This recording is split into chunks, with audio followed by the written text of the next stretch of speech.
authorization was given for Jimmy Wells to issue leases. There was none. In fact, law requires the county board issues leases. They're the ones that issue contracts.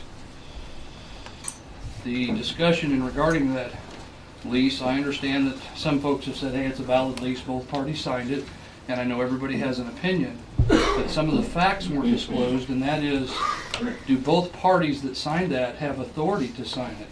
And Jimmy Wells doesn't have authority to sign that lease. That's law. The other question I have, Mr. Wells, and I apologize, John couldn't be here. He had a FOIA for you, Mr. Wells, in regards to Illini Community Development. From my understanding, you had told him that that was a loan that you had taken out. No comment. No comment? According to Mr. Kraft, and I apologize, he had surgery, he couldn't be here, you informed him that Illini Community Development was a loan that you personally took out on behalf of the airport. I'm not sure how many of the county board members are familiar with this. This is a one-page promissory general business loan. County board members are not permitted to take out loans beyond a 12-month period for anything other than a tax revenue. And the treasurer's done that in the past. It's a 12-month limitation. That particular loan document was for $45,000. They needed $25,000 as part of a matching grant fund. They took it out for $45,000 and change. There's still $6,000 due on that loan, and nobody seems to know why that agency is not asking for collection. Be curious to know why they're not asking for collection on that. It was taken out not with a lending institution, it was taken out with a corporation, a for-profit corporation in Newman, Illinois. A corporation based out of Delaware. So I'm not sure the circumstances behind that, but there is no resolution pertaining to that from the county board authorizing it. That is airport-related business. The other question, are you familiar, Mr. Wells, with Excel Communications? No comment. Is that a business that you operate or have in the past? Years ago. Years ago. You might want to take a look at your Frontier phone bill, because your bill for this county airport has billing on behalf of Excel Communications. That's a multi-level marketing that went out of business a while back. Did you profit from that, Mr. Wells? No comment. No comment. These are things that we dig into to get answers to questions for credibility. And that's what I'm asking for, is credibility and accountability. And the things we're finding is folks aren't being honest with us. And I'm sorry if it comes across as personal, but when people don't tell us the truth, it becomes personal. And I believe we've been misrepresented on several issues, Mr. Wells. I'm all done. Thank you.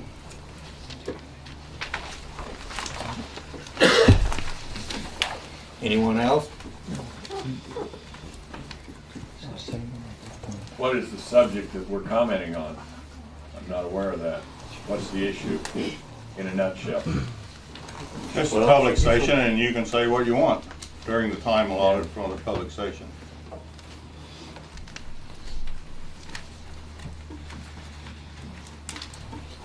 Did I have something to share?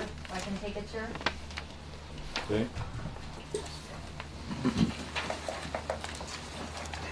December 3rd, I spoke to each of you in the courthouse about my son and his employees. On Tuesday, January 6, 2013, I went to the Edgar County Airport to attend an advisory board meeting because I was hopeful that the board would work together with my son. I personally believe that as elected, appointed officials of this community, you have a responsibility to make our community a place to be proud of. I strongly believe that my son has put a great deal of effort into making our Edgar County Airport an airport that serves the people of Edgar County as well as aviators from outside this community. As many of you know, I grew up in Paris on a farm just west of town. After attending elementary and high school here in Edgar County, I chose to go to Indiana State. After attending ISU, I left Paris. I moved to Ridge Farm, began a teaching career there.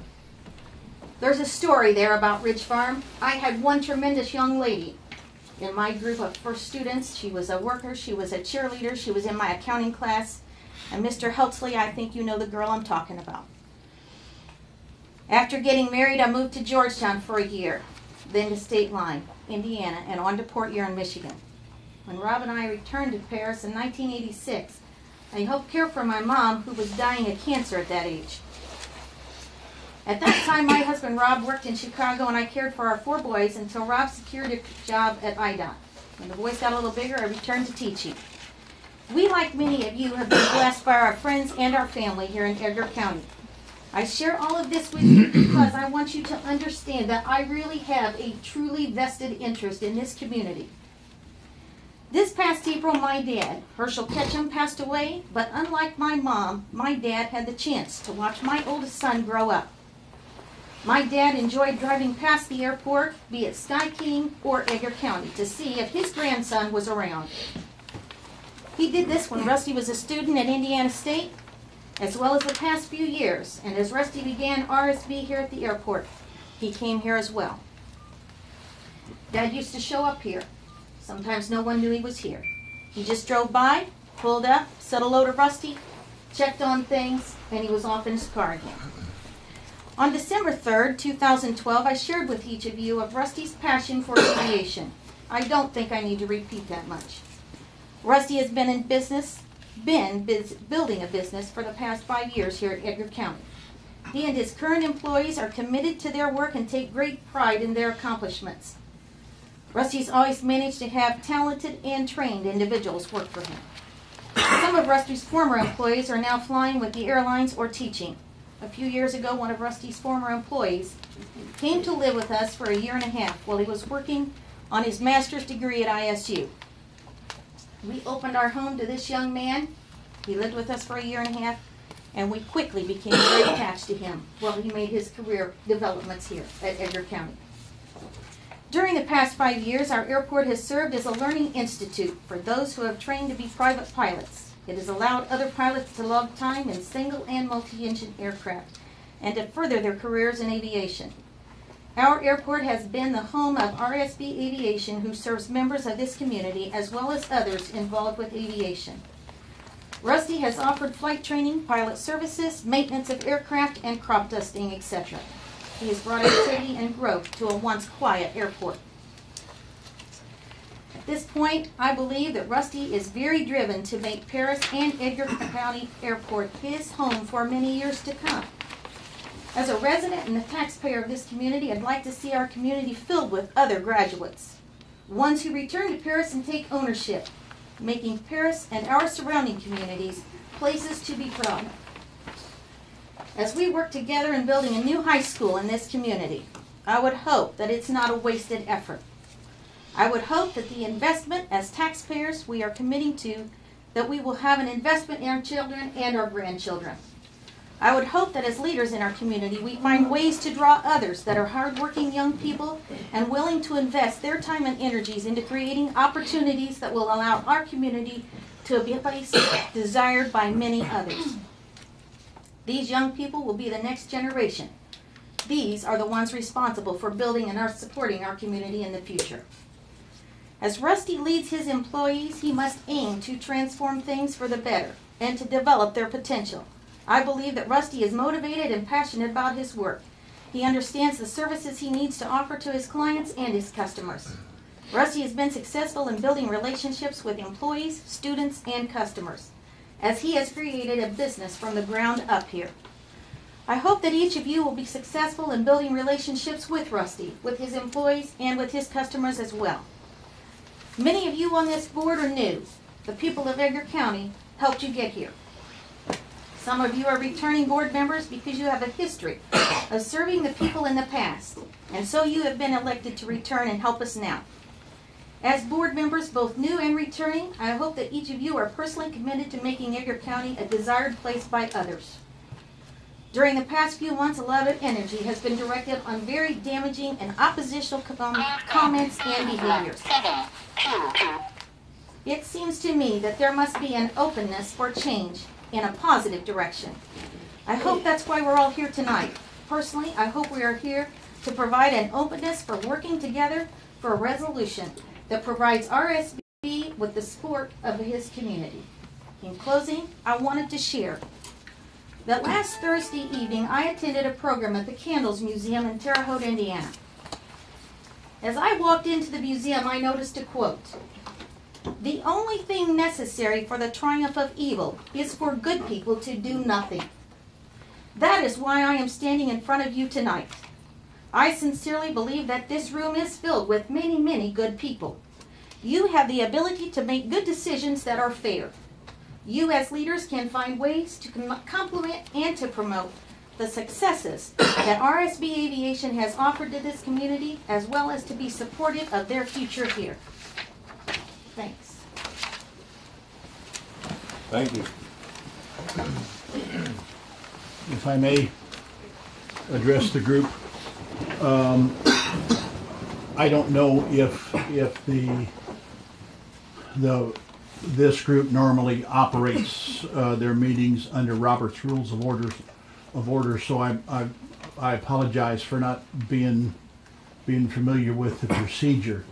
So I'm going to have to wing this. My name is Don Berger. I'm a retired professor from Indiana State University. I spent 31 years there as a professor, and before that 6 years as a flight instructor and a pilot in the Terre Haute area. I had the good fortune to have Rusty Bogue as a student at Indiana State University a number of years ago, and was very impressed with him at that time. Although there were some things that I could bring up that his mother would not take shine to. But when Rusty graduated and went through a couple of other professional steps, and then Rusty and I have continued to be friends after he graduated, and he came and talked to me about his idea that he was going to start a business at the Edgar County Airport.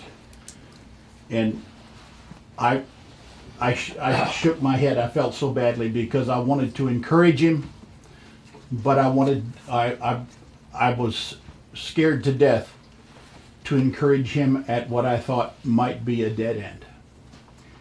How wrong I was, and how much I feel like I need to apologize to Rusty, because I had no idea of the dedication, the hard work, the hours and hours and hours of hard work, and the ingenuity that this young man would put into this business.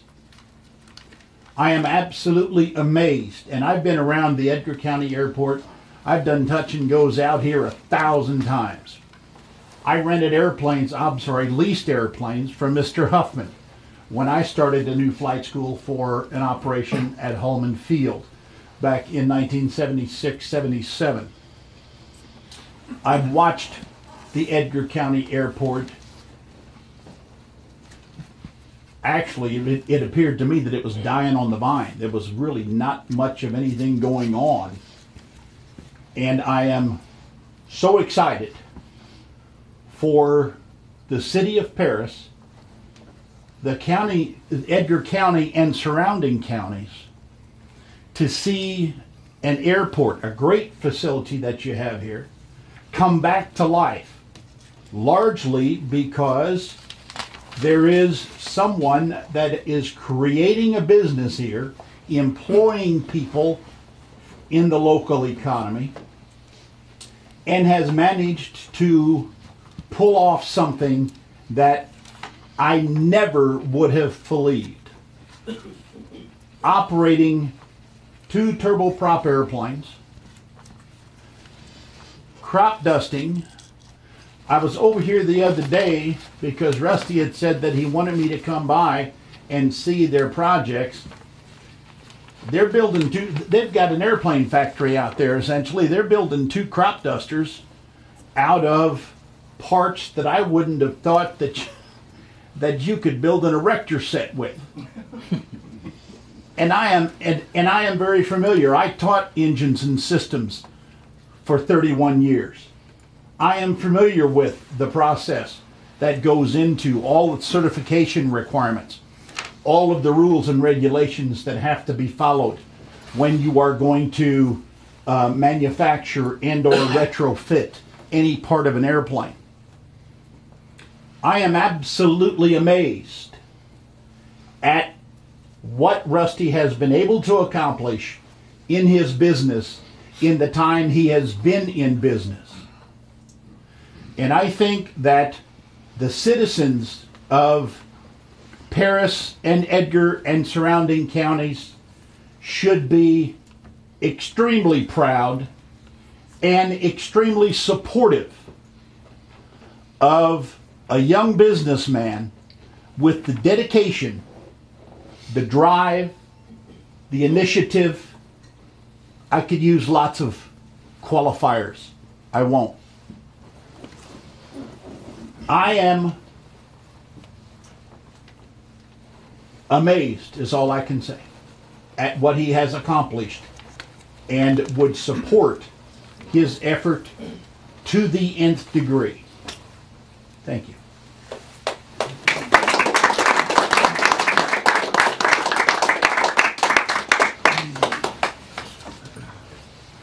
Anyone else? Yes. Okay. I'm an old guy.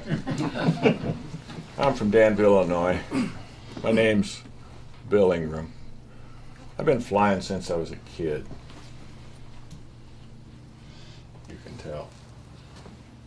I don't know what all's going on, but I do know the business, and I do know that there are airports all over the country that would love to have a young fellow that is capable of building their airport. As I pulled in, I did not see a line of people with qualifications, A&P, instructor, all of this stuff, with airplanes, standing in line out there with money in their hands saying, let me in, I want to operate out of your airport. I looked, I didn't see it. I know what aviation is. I was in it for years. I used to hire Rusty to fly when he worked at Sky King. I was impressed with Rusty. I didn't know him. Later on, as I got out of it,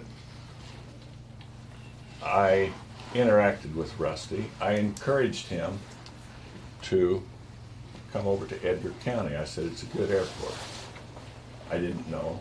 I did know that there wasn't much going on, as about 90% of the county airports are up against around the country. You don't have anybody to run. You can't make money. This airport, I believe, is supported by the county with tax money. It's for the people of the county and anybody else that comes along. That's what it's about. It is not for the enjoyment of a few people. It works out that way a lot of times. Like I say, I'm very familiar with the Danville Airport. I know all the workings of the boards and the interactions and the push and the shove and the pull and the politics. And sometimes that gets in the way of the common good. Just observations. I spoke with a gentleman that some of you may know or heard of. His name is Lou Mervis. I used to fly Lou Mervis a lot. Lou Mervis, whether you like him, don't like him, he gets a lot done. He has his fingers all over the place. And I respect the guy. He said, what's going on with Rusty? I said, I don't know, but I'm going to go down and say a few things. He said, well, say a few things for me. I wrote some of it down. He said, I like Rusty. He's professional. He's reliable. He's honest. He's a nice young man. He's always on time. He always does what he says he'd do. He flies Lou around. There aren't any other people to do that around here. Sky King, do they still have a 421? They don't even have a plane. You have to go to Indianapolis. You got it right here in your backyard. You've got a nice facility. You even got a new runway. So I pose the question, why would you want to not keep somebody that is doing everything that Rusty is doing, like this young lady? Do you have any connection with Rusty? I'm his mom. I guess maybe I knew that. So, what's the problem? It looks like cut and dried. You've got a few issues that you need to clean up. Or you can go out in the parking lot, excuse me, and get one of those guys that's clamoring to come in here with airplanes, all the licenses and the tools, and run this airport. There are probably a bunch of them out there since I came in. There aren't any, guys. You've got a good deal. I'm pretty simple, but I don't understand why you'd want to give somebody the boot or not continue it, unless there are some other unmentionable things that maybe need to be looked into. Let me see if I left anything out. Lou Mervis would actually come down here and give testimony if you wanted, if that would make any difference, but he was in Michigan today and couldn't get down. That's all I have. I appreciate your listening. Thank you.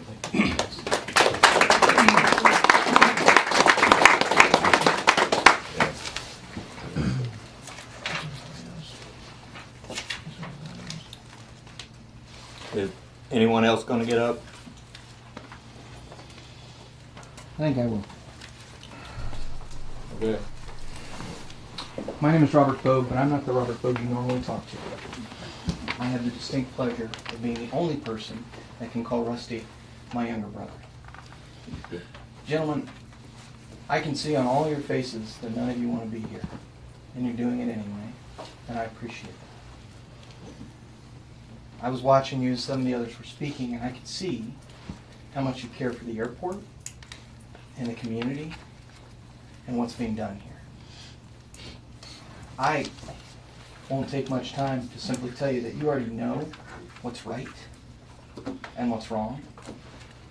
I know you do. I can see it. And everyone else in this room can too. So when it comes down to the matter of business, when you get to the point of the agenda, my expectation is that you'll figure out what you want out of this community, what you want other people to say about you as a person, and what you want people to say about the airport. You love to fly, that's why you're here. There are other people that like to fly too. Rusty's giving you a chance to do that. Giving you a chance to have more people that can be in this group that we call pilots. In the years preceding Rusty being here, how many pilots were trained out of this airport? I can't tell you that I know of any. Take a look back at the pilots who've been trained in the last few years. Think about it. You've met them. You've been here. You've seen the energy. You've seen the difference that has been made in this airport and what it is. Thanks for the time.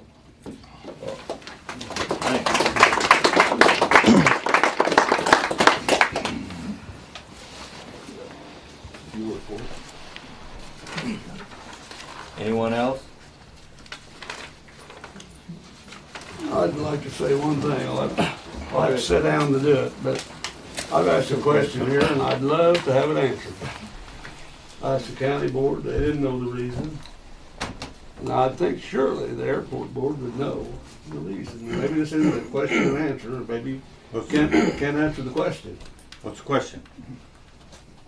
Well, let me come up there just a little bit. All right. So far, as I can see, I've been here before. You guys all kind of know me, maybe. But so as near as I can tell, there's been a totally and completely illegal termination of a lease filled out by the airport manager, which to me would have been somewhat similar to me on the school board, asking the janitor or the principal or something to make out a paper and fire this teacher. We better ask the board. To hell with the board.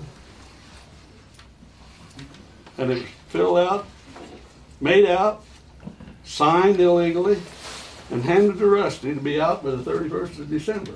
And I've asked the county board, I've asked everybody. Nobody knows why. That's what we're here tonight to do. Well, good. I'm listening with all the, I said in one of my little notes, I was a complete loss of words, but I had a few tonight, I won't say. So I will listen, now I won't say any more.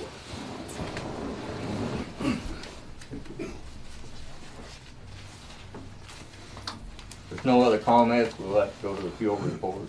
Oh, I want to say something. Okay. I'm sorry, I didn't realize we were at the end.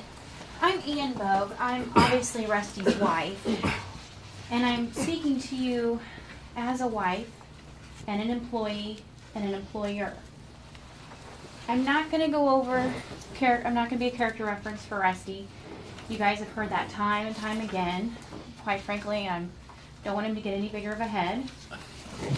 I do want you guys to look at it from this perspective, though.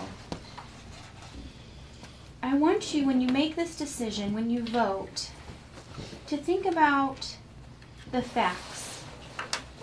Think about what you guys know for a fact. Think about the documentation you've seen. Think about what you know to not be facts, to be not true. And I want you to think about what will happen if you do decide to go ahead and terminate the lease. If you don't want us here, that is obviously your decision. But it's not just Rusty and I, it's not just MJ, it's Randy. Randy has a degree, he has certifications. Where is he going to go to work? It's Caleb. Caleb's been laid off for months and months and months. He has a third child due in June. Where is he going to go to work? These jobs are not littering the ground. It's Joe. Joe is engaged. He's also just graduated. His degree is in aviation. Where is he going to go? I don't know. That's what I'm worried about too. Rusty has worked so hard, and he will continue to work hard. That is part of his foundation, like his bone and his muscle and his connective tissue. I'm a nurse, sorry. And we'll be fine no matter what. It may take us a while to get on our feet. We'll have to leave our family. I have no parents left, so I'll have to leave my parents now. My brothers. Yes. But what are the rest of our employees going to do? So I know it's not an easy decision to make. There's a lot of pressure. But if you look at it from a standpoint of honesty and ethics and morals, and not do what someone's pressuring you to do, not vote the way someone's pressuring you to vote, I think it will be easier than what you assume. Thank you.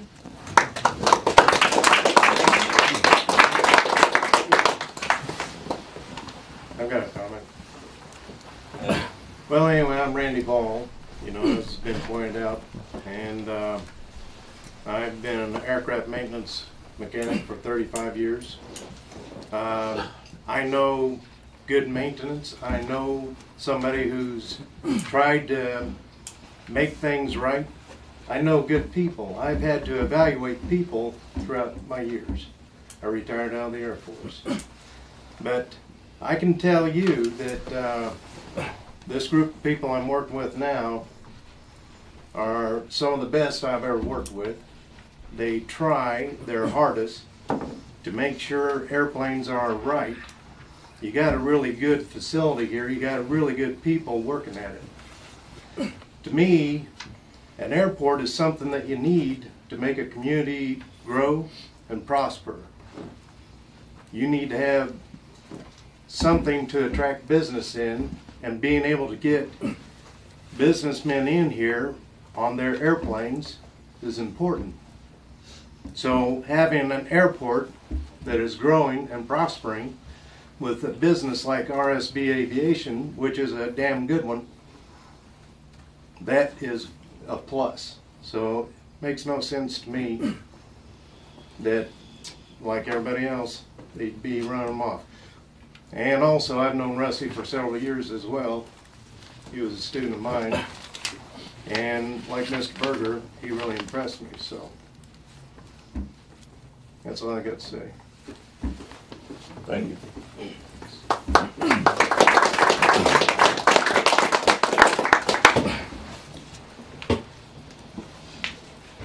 There's no one else, we'll go on through the agenda and get started there. During the month of November, the 100 low lead, we sold about 1,084 gallons. We had $5,900 worth of income, total sales. The jet fuel, we had pumped 1,048, pretty close to the same number, for total sales of $4,308. We had some, okay, we'll just go on and the fuel report for December. We're catching up on all of this stuff.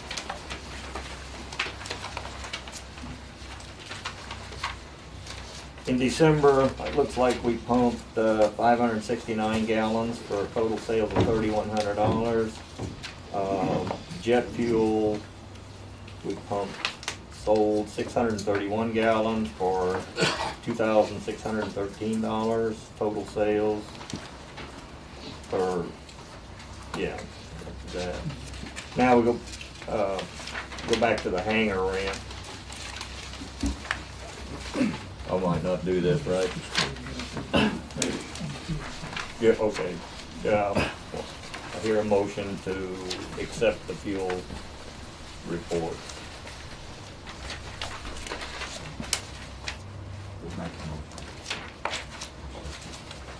Glenn made the motion. I'll second it. Okay, Mike, second it. All in favor? Aye. Okay, hangar rent for November, we had, T hangars was $1,305, main hangar rent $630. There was a parlor fee, that was for crop dusters coming in and out, for a total of $2,100.76. I have a question on the hangar lease. Okay. What is the normal rent for a hangar? Well, if you got a power door, it's $85. And I think the sliders are $65. I just looked at the lease from July 2008, has $55 for the hangar. And this is And for, probably $75 for the power doors. We raised it $10 a piece. what's Rusty pay for his hangar? I think Rusty rents 3 spots in the main hangar for $600. Is that on the lease? Or is that $630. Is it $630? Okay. I just looked at the lease that he signed in 2008 for $55 for a hangar. Is there another lease besides this one? There is. Okay. That is, I've also got another T hanger I rent for $65 that is in addition to the $630. So My that- my total rent for all the space is $695 a month. So $55 is no longer correct for a hangar, so I haven't Right. changed? No. Okay, just wondering. Okay. December. Hangar rent was $1,305. Parlor fee was $373 for a total of $1,678.50. What's part of the fee, may I ask? I'm new here. Okay, these guys can better explain it. It has to do with crop dusters. When the crop dusters come in, they pay so much for use of the airport, and we charge that as a parlor fee. It's only during And crop dusting that's only, season. that's only to the crop dusters that come in. But that's the whole year, that's not during the crop dusting season. Those are not Right, some dusting of now. them are just now finishing up their year, and that's why this came in now. All right.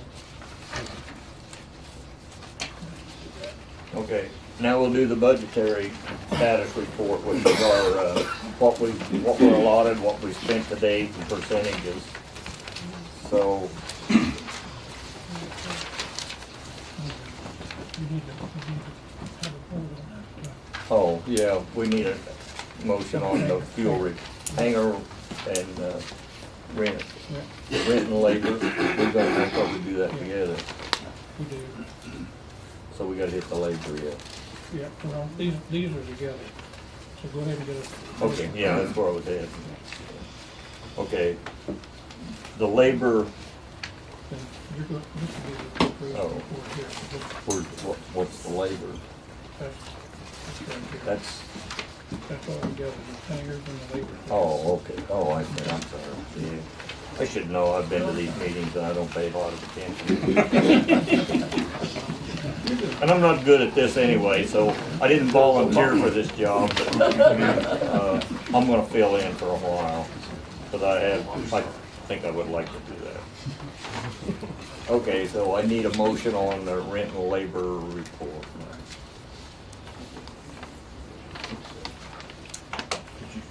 Dale made the motion, I'll say. all in favor? All The motion passed. Now we'll go to the appropriations. Yeah. Okay, this is appropriations. You want to hit November? In November. Yeah.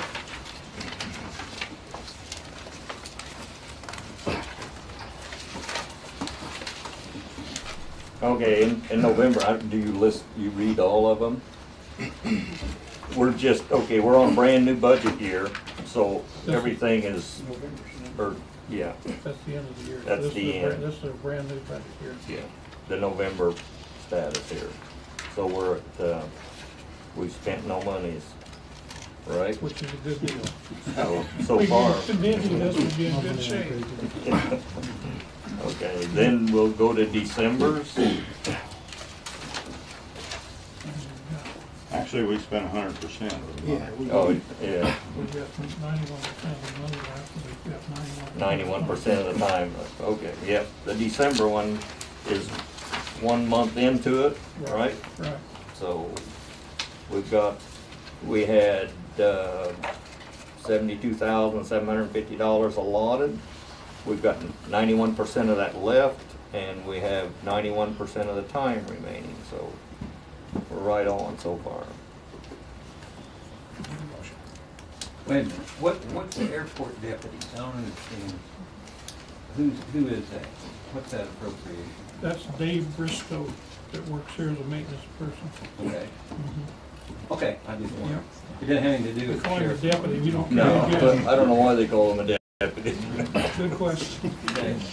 I thought maybe they had him out here for security or when the airplane landed or something. I didn't know.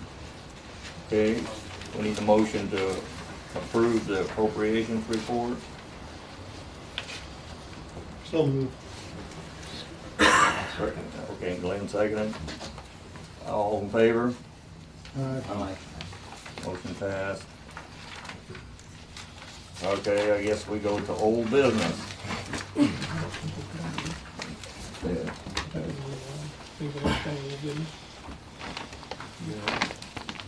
Okay, we'll go to new business. Okay, if there's no new business, we'll move on to discussion concerning RSB Aviation. And now that'll be amongst, Me to start out. but Benny. Okay. Number one, the real purpose of this meeting is, as all of you guys have asked, for reasons that, the problems that we have. I'm not getting into any of the personal things. I will give you insurance facts, and that's the only area that I'm going to address. Okay, on June 20th, 2012, our Rita Goodman of Diamond Brothers, who's our insurance representative, was out here at the airport for her annual inspection where the insurance people go around before they renew your policies and see what you have new or what's changed to change the amount of insurance. And they noticed that we had a business operating here, and she asked us to get proof of liability insurance and also to make sure that the Edgar County Airport was put on the insurance policy as also insured. Rusty implied that he had the insurance and proof of insurance would be produced. The county was informed on June 28th of 2012, that's 8 days later, that we still had no proof of insurance. And I leave this out, but the county board has been, and that doesn't include the new guys, of course, because they weren't there, but the county board has been kept informed on this insurance from what Rita's told me and what we said out at this meeting. So they have been informed. On the 28th, Edgar County still had no proof of any insurance. Jim Wells was directed to send Rusty a letter demanding proof of insurance. And I've got all the proof and the letters here. In fact, I can read the letter. On the 28th, it has come to the attention of the airport management that you're operating a charter service among other commercial activities at the airport. In order to assure that liability concerns are addressed for your continued operation, please produce to my attention the following documentation within 15 days from the date of this letter. Proof of liability insurance for your various private and commercial operations to include lessons, instructions, banner towing, agriculture operations, and charter service. Documentation listing Edgar County Airport as additional insured on certificates of insurance. Failure to comply with this request will put your continued operation from the grounds of Edgar County in jeopardy. July 28th, June 28th, on July 5th, 2012, Rusty has not supplied any proof of insurance and was operating a crop dusting plane. All other crop dusting planes have proof of insurance before they ever fly at this airport. And apparently the year before Rusty didn't have to, or wasn't asked, but everybody else had to prove that they had proof of insurance. And so Rusty was sent another letter. As acting Edgar County Airport Manager, I have requested proof of liability insurance covering each plane flying with your ag spraying operation. Ben, what's the date on that letter? July 5th, 2012. No, I've never got that letter. Well, I'll go on with what I've got. Well, I'll help you with what you got, which is, you say on the 28th, they make an insurance request, and you say on the 5th that I haven't provided any proof of insurance.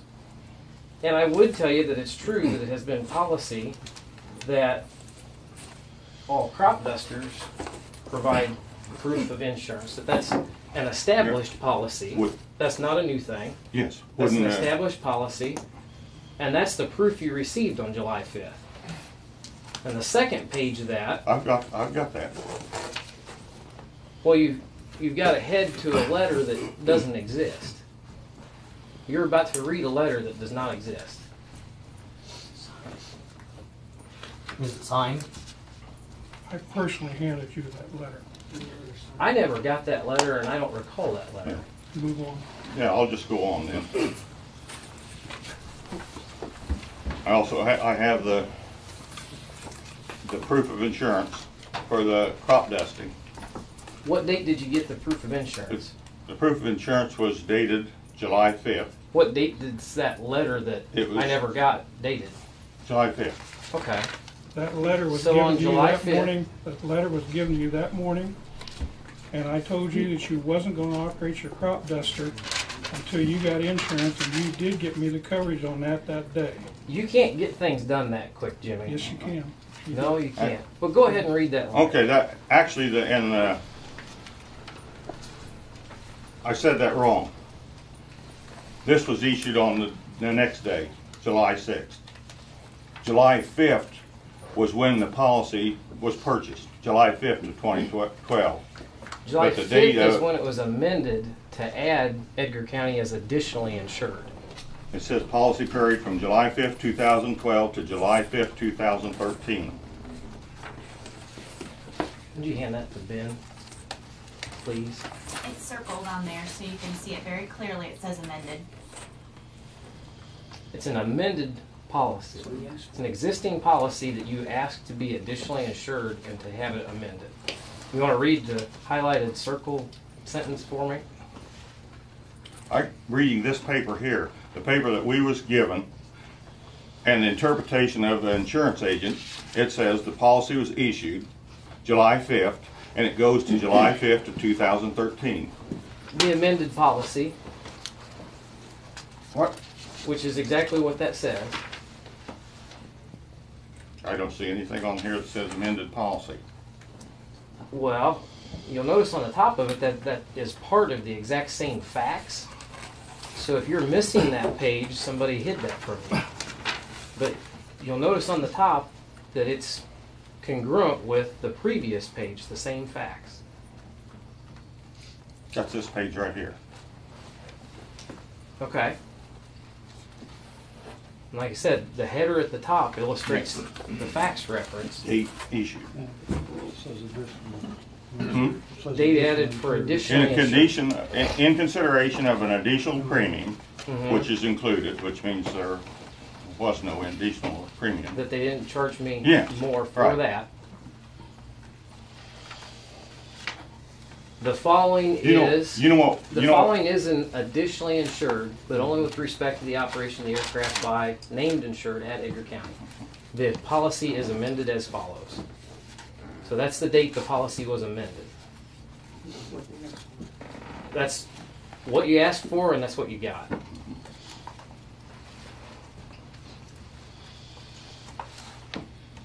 That's what we're here for. Okay, that's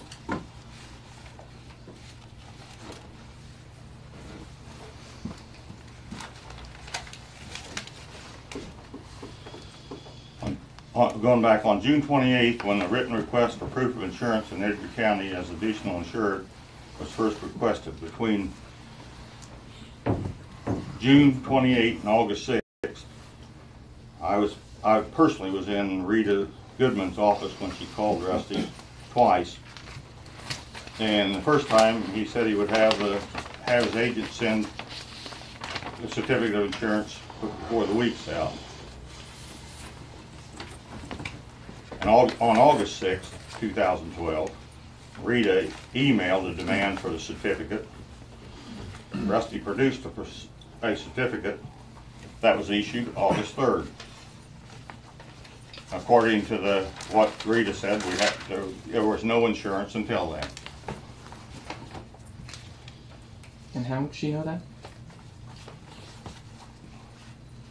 On no insurance. She says there's no insurance, but you've already got policies that have been handed to you and proven that are dated before that. No. But you use the phrase no insurance, but you've already got proof of it a month earlier that you have some policies. That was the policy for crop dusting. We're moving on from that. Okay? On August 9th, Rita Goodman asked Rusty for copies. There was workman's comp insurance. Rusty stated in an email he'll get on it. On August 24th, Rita emailed to Rusty, any luck with your paperwork? And Rusty, still waiting, and Rusty said, not yet, give me some more time. I haven't forgotten. Workman's comp is state mandated. Did you have that insurance? How about if I start out 5 years and a month ago and we'll call that the beginning. 5 years and a month ago, this business didn't exist and there's nothing insured. And 5 years ago on January 6th, one airplane was bought, and it was a corporate insurance certificate for it, and I was the only guy out here, and I was the named pilot on the policy, and disclosed to the insurance company that I was also an AMPIA and I would be doing maintenance on it. And the insurance company viewed that as all part of the same corporate policy risk, and that was all we had. Nobody ever asked me to see it. We go on another year, a little over a year, and another airplane's bought, and another policy's bought, and I'm named on another policy, and that seems to be the right type of insurance and everything appropriate for the scale and scope of things at that time. We also pick up employees at that time. And through an accountant put the fear of God into me that you can't possibly figure out how to do weekly payroll calculations and do all this employee management stuff on your own. I hired an accountant. And they take all the deductions out and charge my fees and pass the money out to whoever they're supposed to. Social Security, state, federal, and what is employee unemployment insurance or deposits. And you go forward another year and you start buying little flight school airplanes, and you buy insurance to have airplanes on display at Parade of Planes in Atlanta. Unemployment's not workman's comp. That's an important point, Ben. Yeah. That's an important point. Yep. We'll get to that. We're okay. 3 years in the past. But you do have employees now. Yeah. 3 years ago. Yep. And you are saying you did or didn't have workman's comp insurance? I didn't. Okay. And nobody asked me for it. And I didn't know that it was different than the unemployment. That's state law. You're right. You've got a poor accountant if they didn't know you needed to have workman's comp. Nobody, be it an insurance agent that I was already buying insurance from, or the accountant that I hired to do the bookkeeping, or be it the airport manager, or be it the county board members, nobody ever asked for me, and it was never an issue. And you're right, we get a couple more years down the road, and it happens we end up with more employees and more airplanes and more types of liability exposure. And then people start asking questions about insurance, which gets me to call around and ask other FBOs, other fixed base operators, people that are bigger scope of operation and smaller scope of operation, and 2 different insurance agents, and start asking, well, what am I supposed to have? You know, I got these people asking me for proof of liability insurance, and it's a different deal. 5 years ago, didn't really have people walking through here that were part of my business, but today when I describe it to them, I've got customers walking through that I attract. So if somebody slips and falls on the sidewalk, whose insurance is that supposed to go on? So when you guys asked for liability insurance, and I tried to find out what that is, Mr. Wells was no help at all. You were no help at all. No one was any help. Rob Anderson sent you guys a letter and asked you to clarify what it is you want. I go to an attorney and ask him what I'm supposed to have, and he says, well, that's real easy. Show me your lease. So I give him my lease. And he says, this doesn't require anything. I'm like, well, they're after something. He says, well, there's no state law, there's no federal guideline that tells you what you're supposed to have. There's no law that you have to have liability insurance. Your lawyer told you. Letters say Rusty.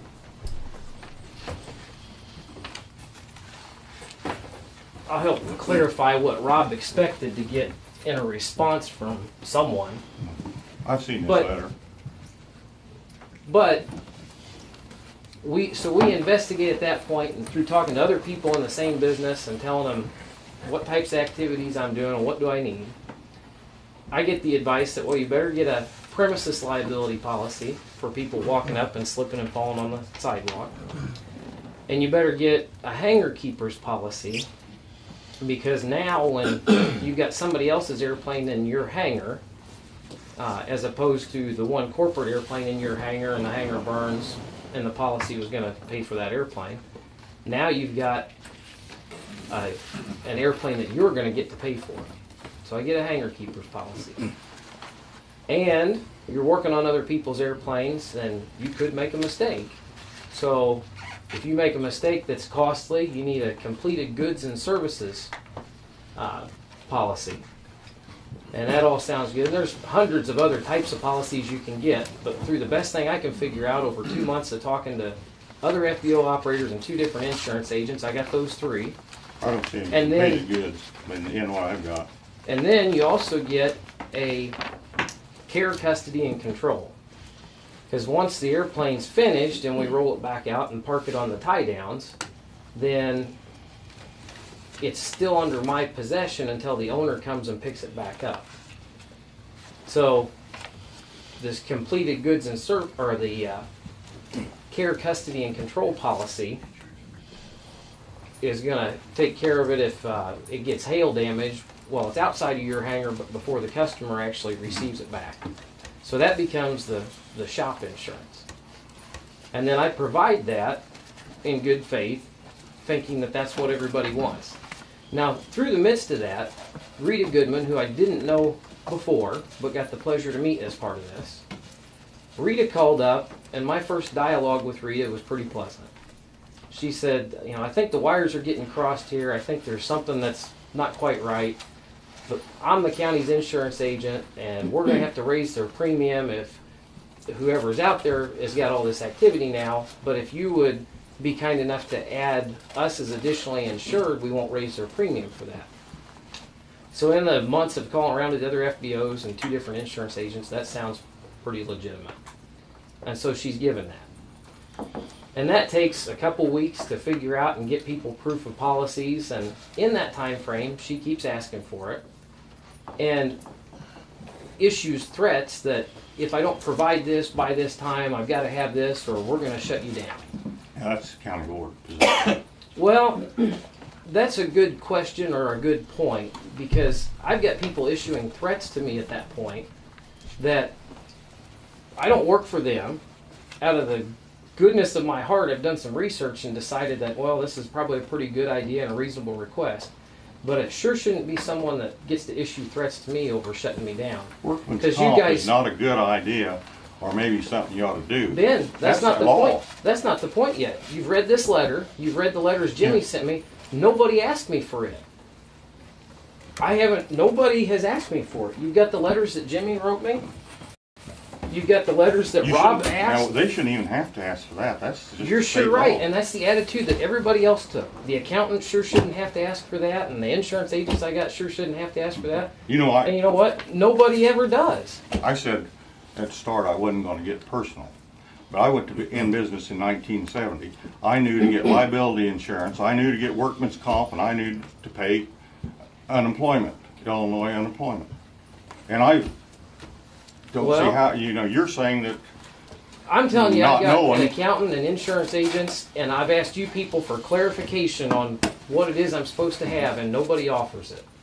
And as soon as I find out that there's something I don't have or I'm supposed to have, anything that sounds like a good idea, I walk out and go do. I'm telling you, if I'm made aware of it and it's some reasonable request, then you've got proof of me trying to comply with it all along. Every time there's a request made for something, I do some homework, ask a half a dozen people, and they say, oh yeah, well this is something you ought to do. So we find a way to do it. That's my track record of 5 years of being here, and that has never changed. With all due respect and knowing the laws, I would encourage, we've asked for 3 months, what law, what statute this public body is operating under, and nobody's been able to tell us. And I think that's an important point, because if we're going to be down to this brass tacks of the law. Now we're discussing the issues that the public and the new board members have asked us to discuss, and that's what we're doing. Yeah, but isn't also it? when you say in violation of workman's comp, sorry for interrupting, he hasn't violated anything yet. There has been a workman's comp claim, has there? I can give you that information here in just a second. Yeah, it's like a... You know, without being so vitriolic, I think you need to answer the questions the gentleman has for I'm you. going to. An employer as knowingly and willfully fails to obtain insurance may be fined up to $500 for every day of non-compliance, with a minimum fine of $10,000 So Corporate- even the first sentence you corporate read says officers knowingly can be- and willingly, Yes, and nobody's that- ever asked me for it. Now that might be why the workers' comp inspector for the state of Illinois, who called me in December, Mhm. and I said, you know what, I've heard through the rumor mill this is an issue, and I've talked to my attorney and I've talked to my insurance agent, and I'm pretty sure I got what I'm supposed to have at this point. You know why I have workman's comp? Because No, I'm not wealthy, and if one of my people working for me gets hurt, I want them to be able to get compensated. Well, Ben, are you telling me you don't have it in regard to it being a state law and mandate? I thought you just Well, told I'm me just you telling have. you that is a reason Well, to so have it. we've all agreed at this point it's a great thing to have, and we ought to have it, and wish we did a long time ago. When did And you so get that your may be- workman's comp claim? When did you get your workman's comp? December get it? 15th, I think, something around that date. You do have it now. Yeah, December 15th. And why Okay, did you 13. obtain it? because I was asked, do you have workman's comp? Yeah, I think so. I called the accountant. They said, no, that's not our job. We don't do that. Okay. Called the attorneys and asked them, what is this? What am I supposed to have? Oh, yeah, well, you need to look into that because it's cheaper to buy it than it is to be self-insured. And so I called 2 different insurance agents that I use for different stuff and got them to get year-end payrolls and how many employees you have, what gross income, what percentage are they a mechanic, what percentage are they a pilot. And so before that was ever issued, I had a couple weeks worth of homework trying to find out how to get it and what it's based on and who to get what information to.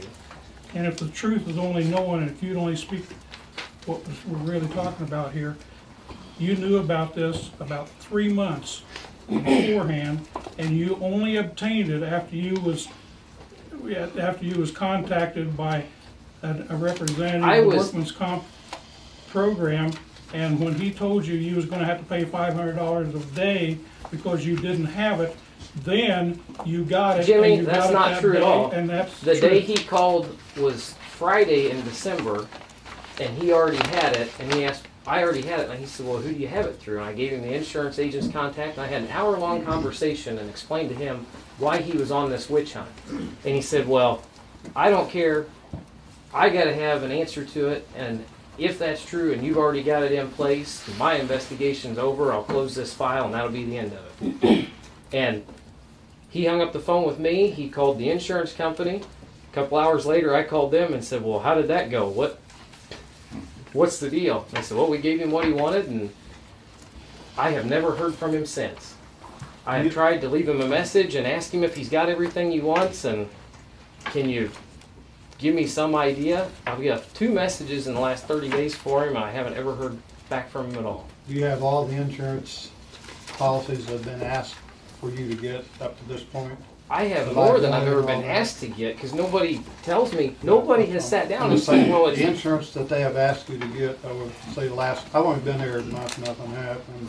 Nobody's... I've heard things, so they say you gotta have liability, which you do have, right? Well, and the liabilities broke down into 100 different categories, and You kind of got liability. I'd go along with that. That's like The dollar amount's not very Well, much. that's like going to progressive. Did you and specify a dollar They should have specified more if they wanted more. can you tell us what the rule is?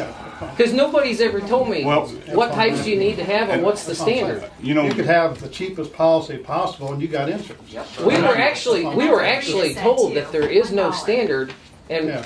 so if you no, the asked Rita standard would be Goodman, something that they set up, and they haven't. I'll if agree you with that. said to Rita Goodman, how much does it take?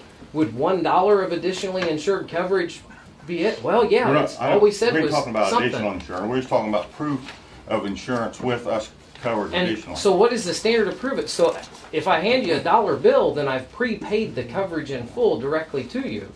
So that's freaking ridiculous. Well, You can't hand somebody a $1 bill and then say, well, hell, you've done better. You've actually paid out the insurance. You are somewhat correct. We should Well, so make some- we should have a policy of 10 million, Make a policy, You're right. and whatever it is. Yes. I expect it should be reasonable and Yes, fair, and right. and then let's do it. Well, But this is at least should stipulate what you have to have. you would The think lease that you have doesn't that would be stipulate the type of insurance that you have. I think Should one of the have. points everybody's forgetting that part of the county board's job is to make sure the county's not liable for something. And that's the whole issue of insurance right there. Our problem, yeah, that's our problem. We is have the our deepest exposure. pockets. I am shadow boxing with the devil. You ask me, do you have this? And I say, okay, this is an ambiguous question. What are you really asking me? And you don't answer. Give me a question that you can answer to. It's, do you have liability insurance? Yeah, hell, we got operating liability insurance on airplanes. But that's not actually what you're after. But I got to somehow maneuver between the lines and figure out what are you really asking for. I don't have a clear question, and that's exactly what those letters say. We've asked for clarification of it. Jimmy's response is right down. And Rita made good progress with me when she called up and was real sweet and said, you know, I think something's getting crossed here in the channels and I'd like to do this and that. And you know, that's probably real inappropriate, but she could make real good progress with me. But the moment she decides to issue threats that we're going to shut you down, I'm through talking to the bitch. I'm over with it. Because out of the goodness of my heart, I'm going to try and work with people. And if they're not going to try and work with me, they can go talk to themselves. That's the relationship Jim Wells has generated here for you. And you well know that you had sidestepped her for quite a while on all the insurance issues. I never met her until she called up in a sweet voice and said, this is some reasonable request that we've got to make. And I'm the insurance agent, and I'm the one that's really asking for it behind the scenes. And would you do this? And this means we won't have to increase the policy for the county. It's okay, that sounds reasonable. So that's in the middle of asking two insurance agents and other FBO operators, what am I supposed to have? What am I supposed to do? This is what my day-to-day operation is like. And so under their recommendations, I buy policies like throwing darts at a wall in the dark and say, well, I think this must be what they're after. You said I wouldn't answer you. You meant the county board, I assume, because I don't remember you ever asking me specifically. We wrote a letter. We wrote a letter to your agent. I assume that Jimmy is acting on your behalf as your employee, and we wrote a letter asking that. Has Jimmy asked for anybody else's insurance that currently has planes here, or any other businesses? It's not so much that operate out anybody. Any other Have they business asked running for- here that I'm aware of, but That's not what that letter asked for, Ben. what? That's not what Jimmy's the letter farmers asked that for. lease your land here? You have Do you insurance for ask them? them for liability, and do you tell them that they can't bring their children on the property, they can't take their kid in the combine or the tractor or whatever? How is that ran? What kind of a lease agreement do you We're offer going for to them? discuss this with Rusty. So this has nothing to do with asking personally. You'll read in there, you say that nobody else runs the business, but this asks for personal policies. So I'm no different than every other patron, which means you should have 100% of everybody complying to something that's personal. You lost me. What you're saying. He's saying that he's the only one that's been asked for proof of insurance, no one else. I'm saying Lease drivers been asked for. 100% of the people should be providing it. It says proof of liability insurance from your various private or commercial operations. So private, wouldn't that encompass the rest of the people out here that are not running a business? So why, when I go around and I ask the other hangar tenants, did you get the same letter I got? Everybody says, no, I don't know what you're talking about. You're saying you think So in at your the point mind. this letter was issued, how are you only issuing it to one person yet it's private? That's discrimination. How do you single somebody out In and say your private? mind, we've got as much or more exposure with everybody else as we do with you. That's not the issue. Yes, it is our issue. No, it's whether they're You insured or wrote a not. letter that says private. Now, I'll tell you something else that's really astounding about this letter. Jim Wells has been here for 5 years. For 5 years, nothing's changed about how those turboprop airplanes are dry leased out. I don't know what you're talking about, sir. Well, there's a clarification from it in the letter you said you read from Rob Anderson. It says Part 91 operation. Oh, right. Charter service is a Part 135 air taxi operations.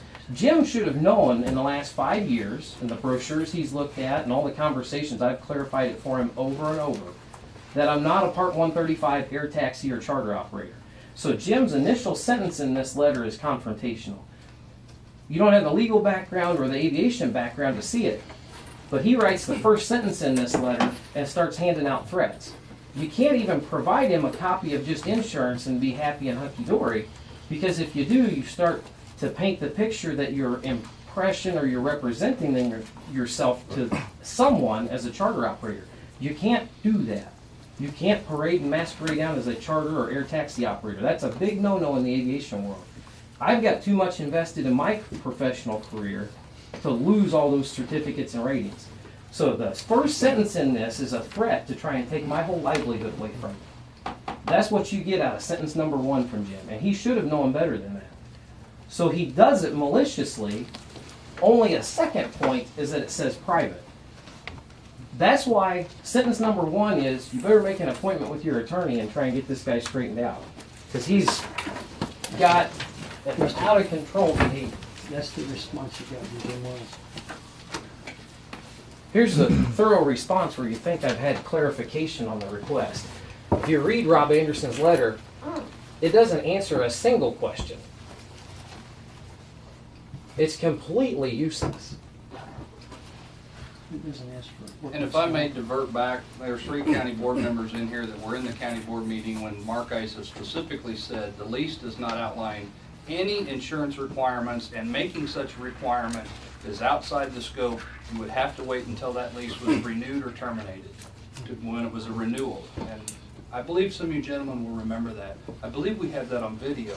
He has all the insurance now, so let's fast forward. What's the problem? Let me just jump in here. I stepped out for a moment because one of my clients is in the Indiana Compensation Rating Bureau. This is the agency in Indiana responsible for setting ratings for workers' compensation insurance. I spoke with Ron Cooper. His response to me when I asked him about the situation was that the Illinois Industrial Commission had not pursued Rusty on the matter, and they would be the party responsible for dealing with workers' compensation insurance issues. Yeah, I don't understand. I don't know what you're saying. I'm saying that is not something you can take action on. The Illinois Industrial Commission is responsible for taking action on workers' compensation insurance. We are pointing out reasons that we are discussing and considering this. I understand. I have followed everything in good faith and good practice I can for 5 years. I've donated picnic tables. I've been criticized for putting stains on the asphalt, and I reseal the ramp. I try and keep up an appearance. I try and attract people to the airport and involve more of the community with it. All I want to deal with, and the other ones will deal with other things, is insurance. And I'm saying, not having workman's comp, we had exposure. If an accident happened to one of your employees here and you didn't have workman's comp insurance, they would come back on the county.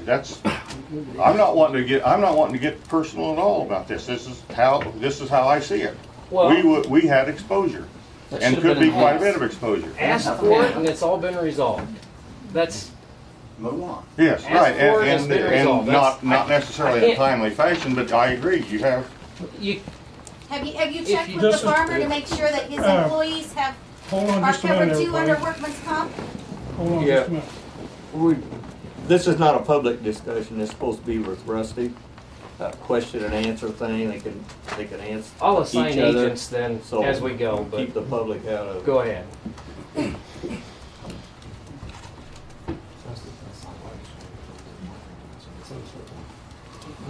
I am through with my insurance presentation. Mr. Chairman, can I have the floor for? Sure can. I thought this wasn't a public session. It's not. Is he on the He's on the airport board. Let me try to. We'll go through this again. The reason we're having this meeting is because board members had questions. You hold on a minute here. He hasn't disinvolved himself from the situation at the county board level.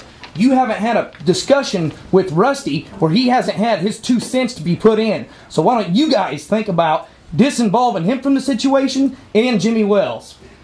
Get them both out of it, and if you want to talk to him, talk to Rusty and have a conversation with him, and leave him out of it. We can't, because these guys are also involved. Right, to every level, to every team. These guys are wanting to know the answers, and that's what we're here for. I just asked the question if he had all the insurance that the county is wanting. He said yes, so that's what we asked. We're going to be expected to vote at the county board meeting next month whether to have Rusty back in a broad sense or not. And how can we make an informed decision? How do we know what's what unless we're allowed to ask questions and the rest of you sit there and be still a minute. It doesn't matter what you think, it matters what we know and what the truth is. So we're going to ask some questions. We want to get to the bottom of it, because I personally don't know what's going on. I hear rumors, I hear all kinds of things, but I want to see paperwork, I want to see documents, and I want to know what's going on and when it happened, and if Rusty actually had the insurance, or if he said he did and didn't. Those are the kind of questions, these are the kind of things we're trying to do here. Every county board member is going to be asked to vote on this. So Jeff sitting over there, Carl sitting over there, Chris, the chairman, sitting over here, they damn well have a right to know what's going on. And they're going to ask questions too. So that's what this is about. This isn't about Jimmy saying how bad Rusty is, or Rusty's whole tribe saying how good he is. That's not what this is about. This is to get to the facts so that we can make an informed decision and make the right decision. Go on. Well, yes, I can be here. I can participate in a committee meeting or airport meeting, and I'm doing it as a past member also of the airport committee with information. I'm sure you all read the article in the Beacon News that Gary Henry wrote about RSB Aviation. And you purchased 5 aircraft on your tenure out here. Purchased 5 aircraft. That's what it says in here. 3 to We have 2 different 152s. leases for Is this different relevant? leases. We Yeah, are the what's- sole operator of them. Yes. No, it's not what you said. It said in the paper you purchased. Well, I didn't write the article. Well, Mr. but it's- Henry's right it's- there. It's pretty close. We have. I don't understand what are you trying to clarify? Do we have those Did you airplanes purchase for? no, did you purchase the aircraft? Is it a lease purchase? It is a lease purchase. Okay, Yes. that's fine. On the instructing aircraft, the 2 152s, the 150. Actually, not even on the 150 now. So on the 2 That is just a 152s. lease, not a lease purchase. Okay. That's just a lease.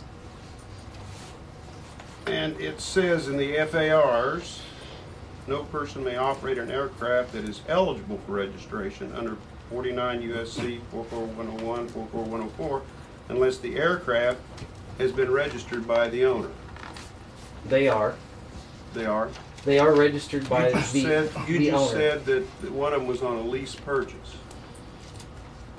2 of them are on a lease purchase. That's true. At the end of the lease time, I will own them. In this part, owner includes a buyer in possession, a bailee or a leasee of an aircraft under a contract of conditional sale, and the assignee of that person.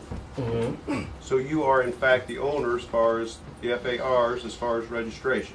Under a registered dealer certificate, yes. It doesn't determine or doesn't say anything about a dealer.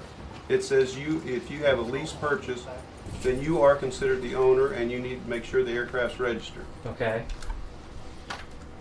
152, in number 68158. Mm-hmm.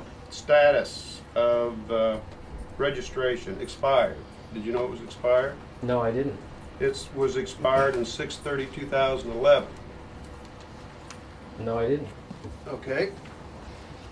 And none of these other, the 150 or the other 152, are in your name. In fact, That's there's correct. no aircraft out here in your name. I think that's correct, yes. Okay.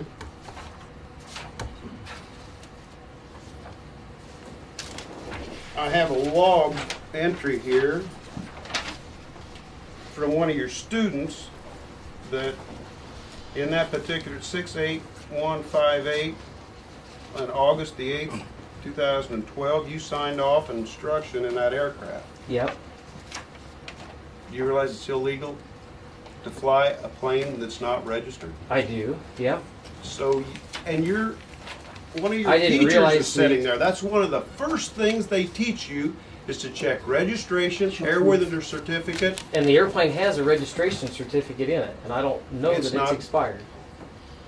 You want to go get it? It's the plane's sitting right out here. As of 1/16/2000 or Yeah, 2013, that plane was expired. Somebody go out there and look at it. The blue airplane, yeah, the blue 152 in the lower left-hand pocket. There should be a registration card in there. As of 1/16/2013, that registration of that plane was expired. 113. Last week. Okay. And it has been expired since 6/30/2011. So you've been instructing in that aircraft the reason I'm telling you this, it goes to character, Rusty. That's the reason that you have been asked to leave. How long have you known that, Mr. Patrick? Yeah. How long have you known that? This is between Rusty and I, okay? Ask him how long he's known that. How long have you been aware of that? How long have I been aware of it? Yeah. Probably a month or so. And you didn't tell the county board? Could you operate in good faith and tell me something like that? Or you're an operator of an aircraft. You're instructing in that aircraft. Yeah. And don't you teach your students should have checked that paperwork on that aircraft. You're right. Aero, those are the documents to check before it goes out. That's absolutely right. And I've had that discussion with that person that you have a copy of a logbook from. And you still signed a logbook off on a plane. In fact, it's been out long enough that the N number's not valid. You can't log, your students can't log time in that aircraft with an invalid N number. If I were one of your students, I'd want my money back. Chris, I'm just so reading you know the this stuff and FAR. keep a secret and you don't. How does that help? How does what help? How does you trying to concoct and come up with something? I'm not concocting. I'm just showing you what. You have. You came up with some information this- that you have kept secret. Kirk, would you want to become an agent thereof?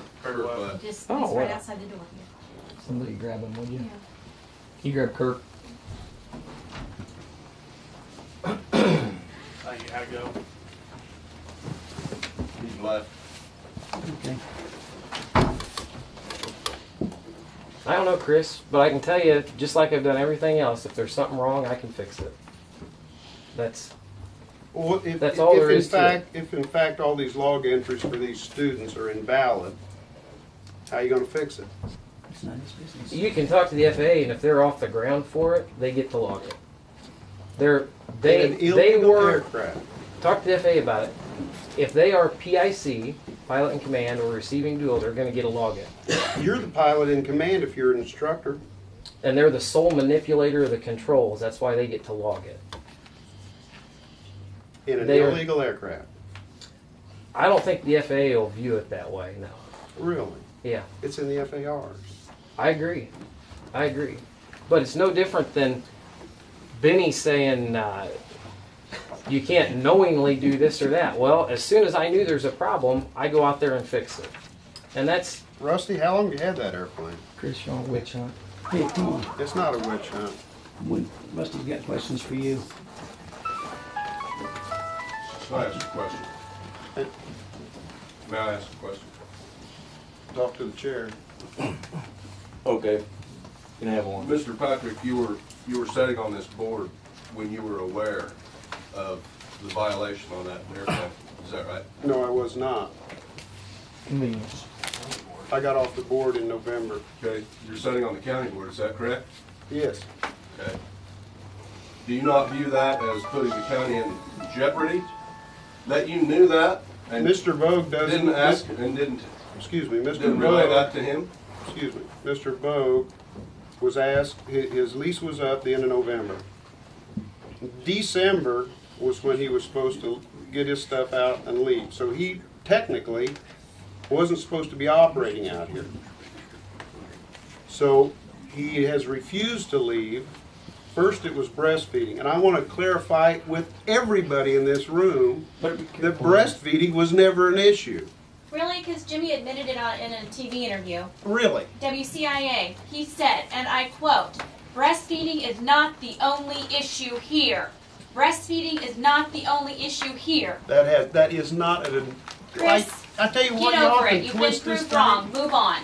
It's not twisting it. It's a pretty Yes, simple it matter is. of what's the problem and fix it. You're handling there's- this issue with the unregistered aircraft just like you've handled everything else, Rusty. It's like selling It concrete. is, I am. It's like selling If concrete. somebody It's like says selling I put, concrete. if somebody says I put stains on the asphalt, then I try and make it right.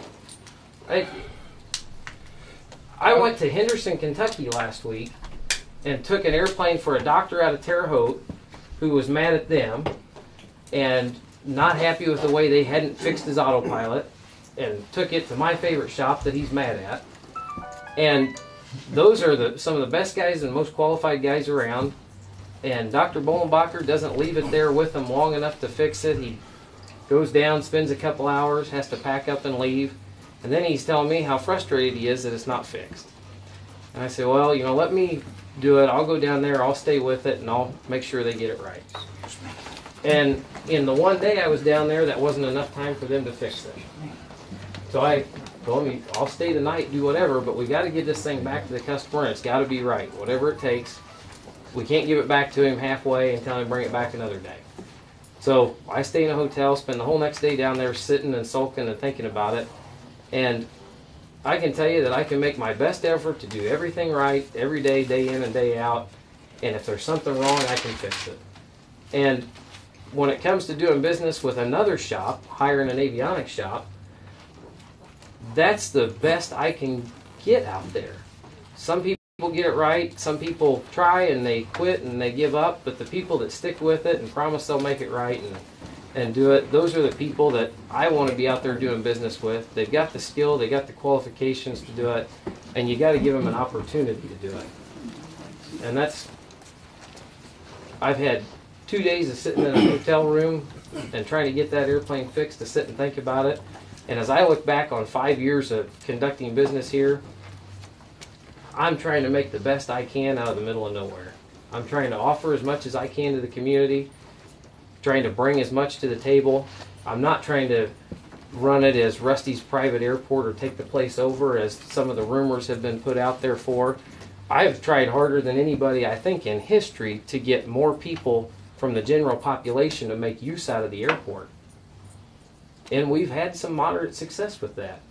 There have been ups and downs, and whatever they are, we sort it out, work it out, and try and move on. So, yeah, I think it's time to end this discussion because it's going nowhere. We need to keep this discussion going. I tell you what, I've been around here since this building was built. The company I work for gave $50,000 to get it built. I drew the plans up for a guy, president of our company, brought it over on a little postcard. Draw this up. I drew it up to scale and labeled everything, walls, offices, and everything. I really caught hell once because I made the bathrooms too big, but they stayed that way. And so I've been active and inactive at this airport for a long time. And I'm speaking from my heart, not from an official standpoint. And I was out, you know, a few years ago, Bill Huffman had his house trailer out there. We had hangars rented to campers, boats, farm equipment, and, you know, maybe a few airplanes, very few. And Edgar County was probably at its lowest point, you know. And you'll kicking Jimmy, but I'm going to uphold him a little, and I'll uphold you, Rusty, also. But Jimmy has come out here. The hangars are full. We've got paved blacktop between the hangars.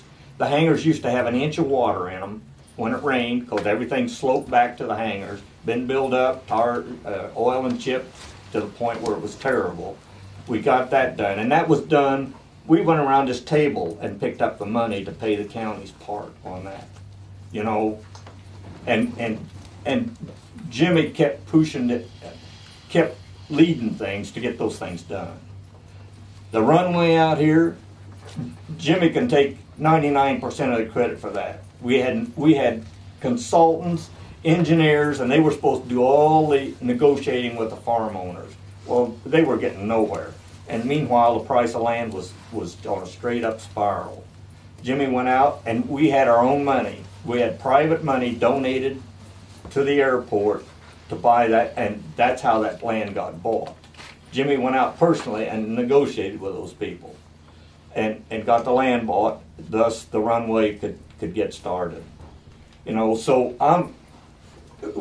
I hear this kicking back and, wait a minute, we're kicking back and forth, choosing sides, you know, getting the public involved, which is fine. This public knows the airport's out here now. This is great. But on the other hand, this problem's got to be resolved somehow. And I don't, personally, now, I'm not speaking for anybody but myself. I'd like to see Rusty and his business stay, and there has to be some reconciliation, and I want Jimmy to stay. There has to be some reconciliation. And that's where it is. And I think this meeting is, you know, it's brought a lot of points out, but it's probably farther from being settled than it was when we started. You know, and if these people, these board members have to vote on this, I don't know how they can do it. And if they do have to, I think it looks negative for you. And I don't like that either. So, that's all I have to say. Sir? Yes, sir. I hate that we're to a point where we're talking about sides either. Yeah. I mean, I agree with you. I think what we're all going through is growing pains. 5 years ago, there wasn't much out here. Thanks to Jimmy, thanks to Rusty, there's a lot more here.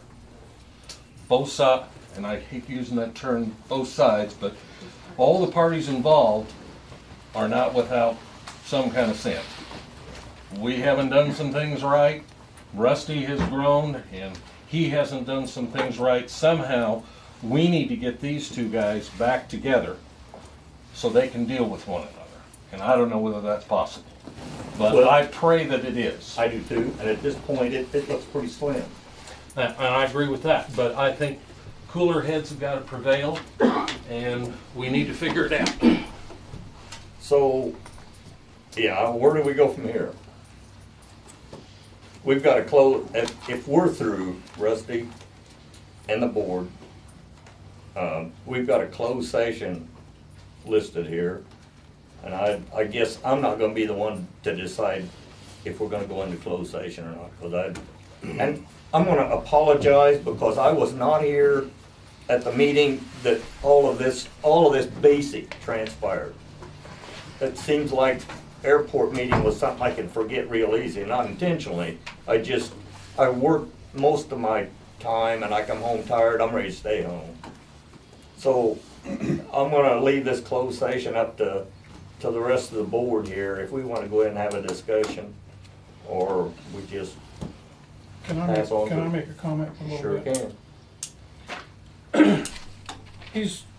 He made his presentation, and I agree with it.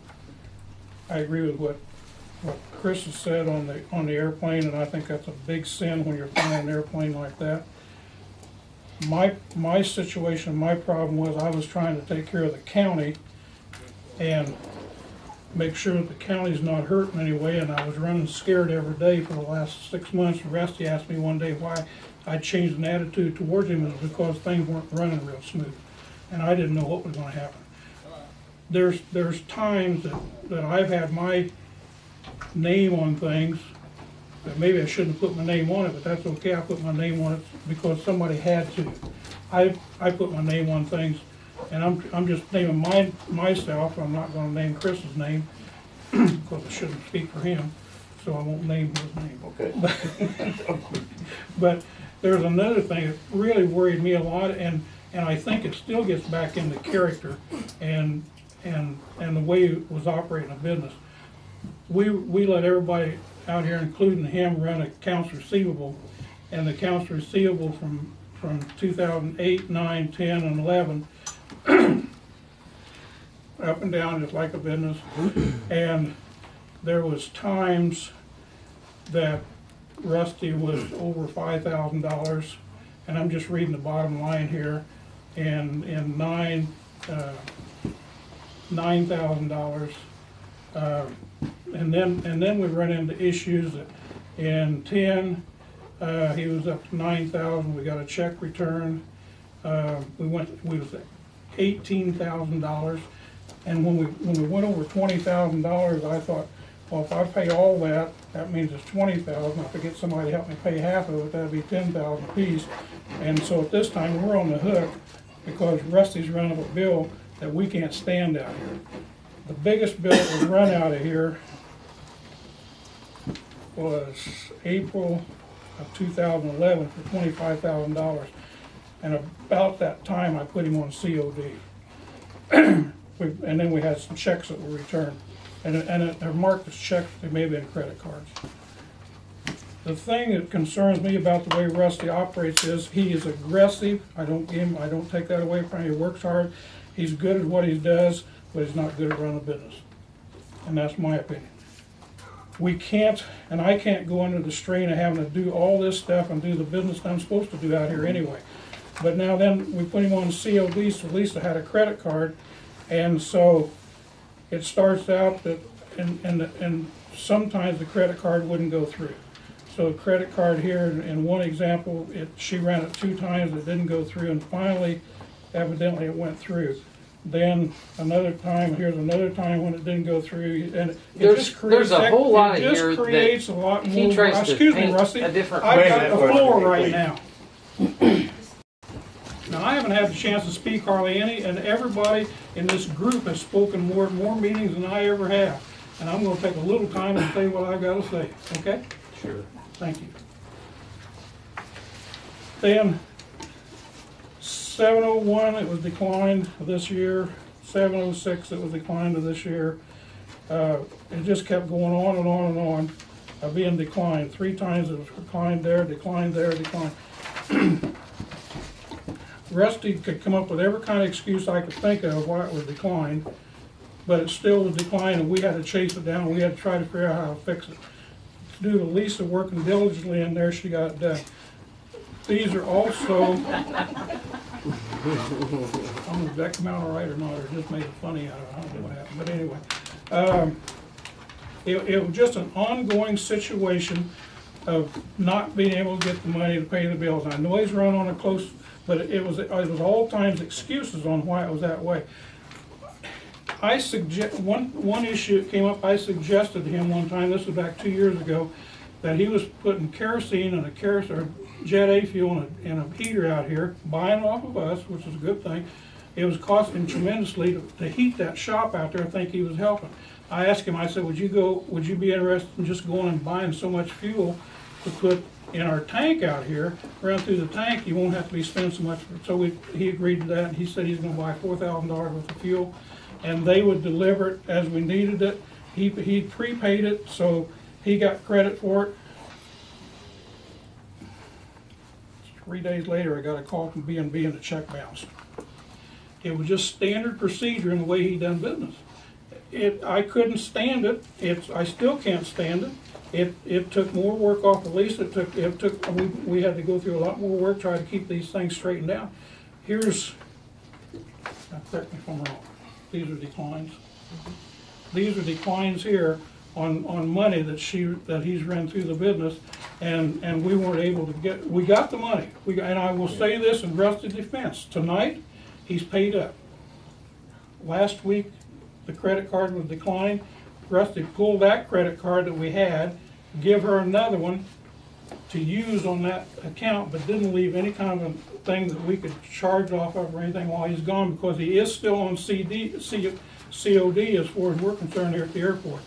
Every one of these issues that these two gentlemen talked about has taken a tremendous amount of time on the airport staff to try to keep Rusty lined out on the way he does business, and we really don't have the time to do it. If you look at that budget, if you look at the budget in here, and somebody asked the question of what these different items meant, and let's go back up in here in just a second. I'll tell you what that means. The airport salary, the first line item. Let's go down. Let's go to the third and come back up. The airport office, Lisa's salary is $9,555 a year. That's what she gets paid. Dave gets paid $22,000 a year, and he's worth every dime of it. And so is Lisa worth what she makes. I get paid $13,500 a year. I'm not complaining, because that's what I set my salary at. But I want to tell you something. We don't have the staff. We don't have the time to take care of Rusty's deals. He should be able to take care of this himself. He should be able to do what it takes to run a business and run it correctly. The big issue here is he able to do it? Is he just blowing smoke? Is he telling stories out of church? What, I don't know. I tell you the truth, I'm through. I've fought this all I can, and that's where I stand on it. Sorry, I lost my cool. No, But it's I okay. can't stand it. We've got a county airport. We got good relationship with the state and the feds. The feds, you had a letter there a minute ago, I think you started to read. The feds have wholeheartedly stuck with the position that we've taken on this issue and where we're at with him right now. And I say move on with it. Well, before everybody takes the reward of that as a gospel, ask yourself logically, if I'm out there burning 3,000 gallons a month or more, depending on what type of fuel it is, and it's $4 or $5 or $6 a gallon, that pretty easily gets to be 4,000 gallons, and $5 a gallon is $20,000 in a month. And the old policy was a 30-day account accrual and 30 days to pay it off. And they became uncomfortable with that, and it took, I think, 4 months to change that system and pay off all the old balance, where I left them a credit card to pay for every transaction every single time. You start out with a card and you can get a $500 a day limit, and then you call them and add it to $1,000 and add it to $3,000 and add it to $5,000. And some days that works and some days it doesn't, because you can put 200 gallons of fuel in the airplane and you can fuel it at $1,000 a time. And in like 2010, was the best year of flying those, and we would some days have 2 and 3 airplanes out flying and burn $2,000 and $3,000 worth of fuel out of home in a day, and sometimes that out of other destinations.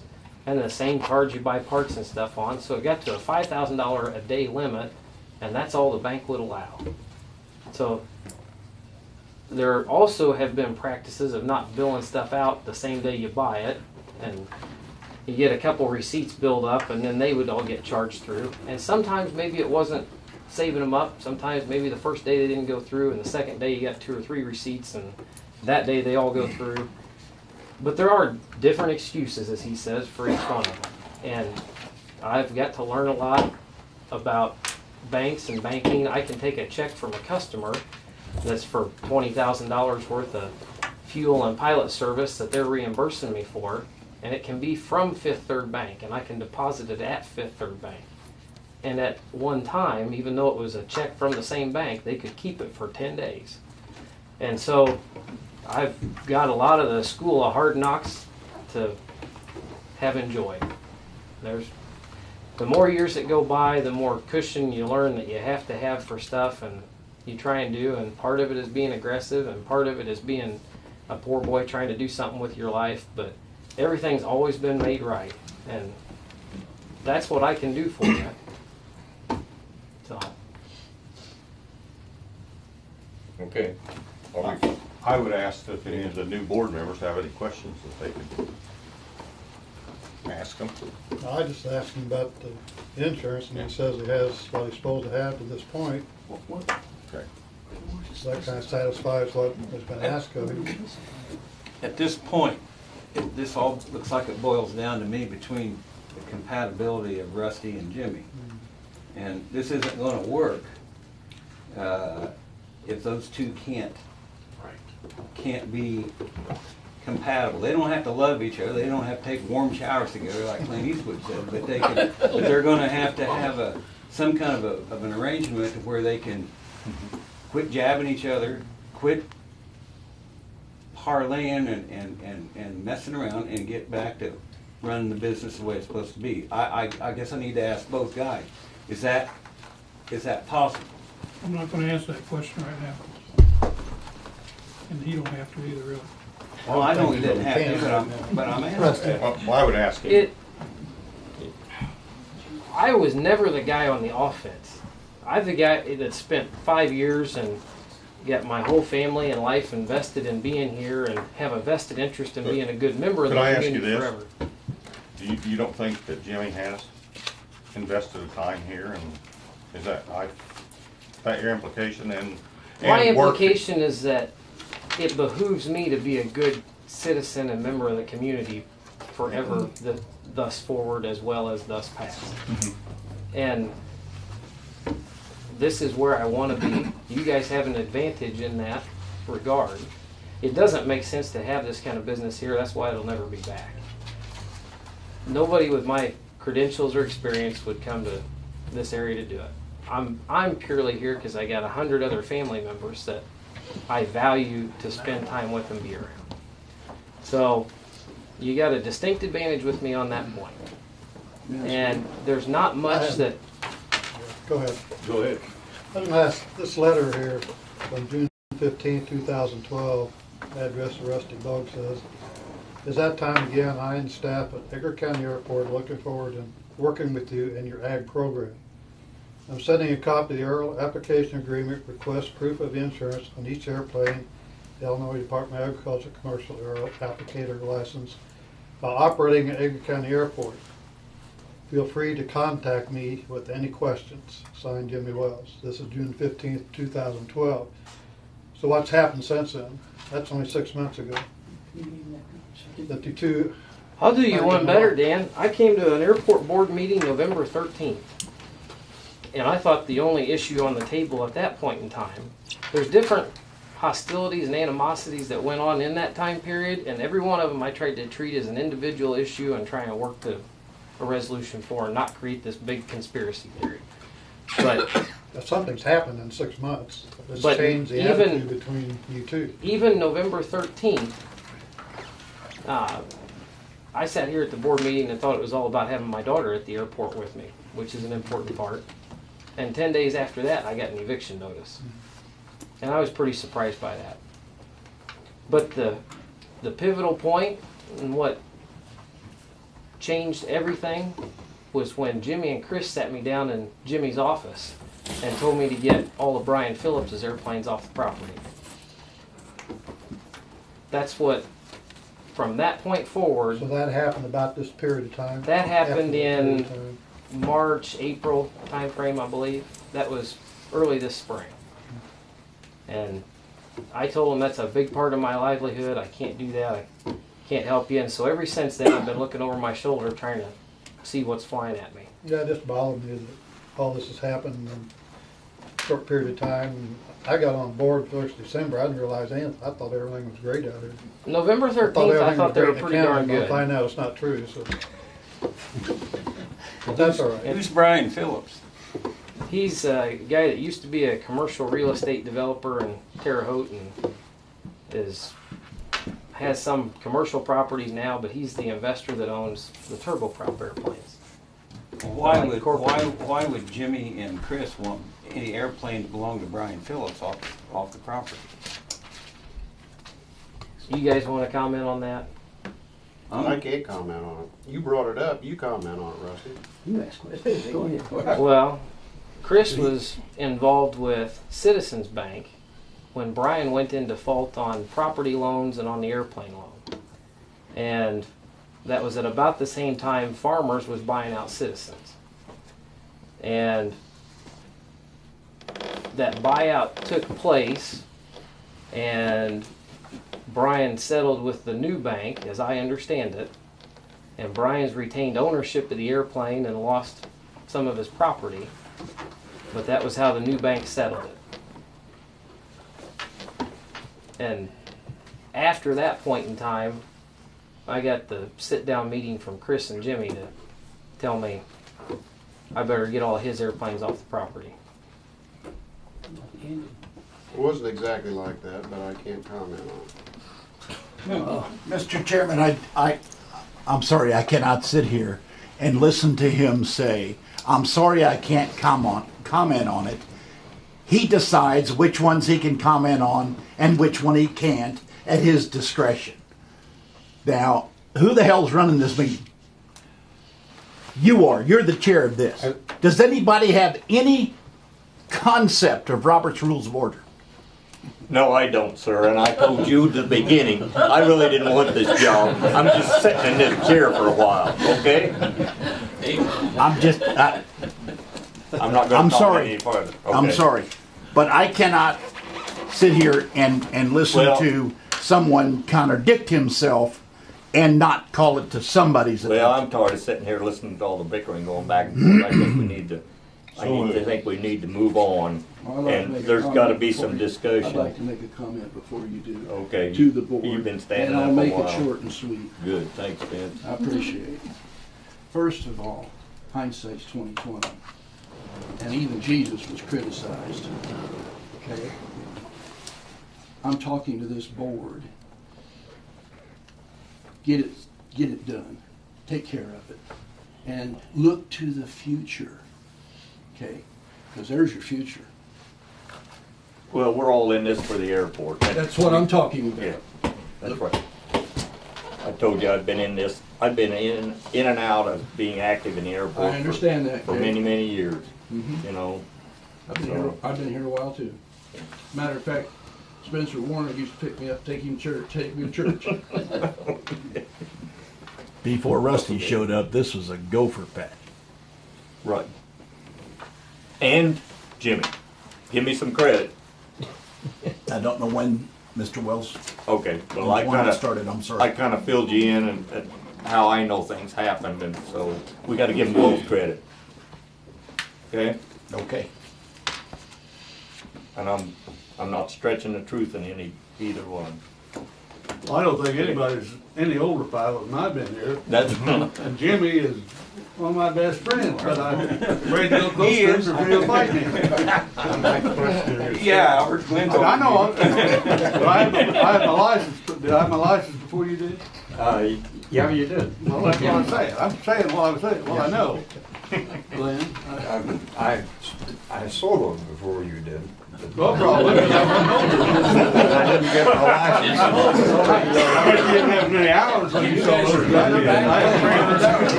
Yeah. Okay. Your Any kids other- are over. They were co-pilots.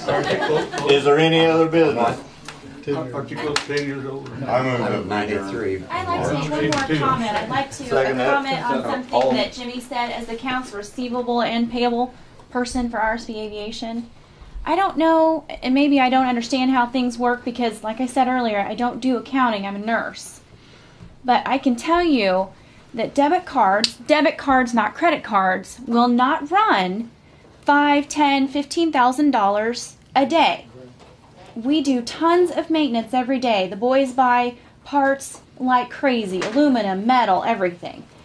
And when we get bills, fuel bills and tickets that are ran through once a month, it's not going to go through on the same day. It's just not going to. So I don't really understand Jimmy's point about that earlier. And I don't think it's fair to judge Rusty for those problems when I'm the one that does the account receivable and payable, and I can't balance my own checkbook. So it's my fault for not transferring money back and forth between accounts. But either way, and then I don't think Rusty has also mentioned just recently we had another credit card hacked. So that would explain some issues recently you've had. It's not going to go through on a card that's been hacked because it's been turned off. So just wanted to clarify those issues. Okay. I'm getting hungry.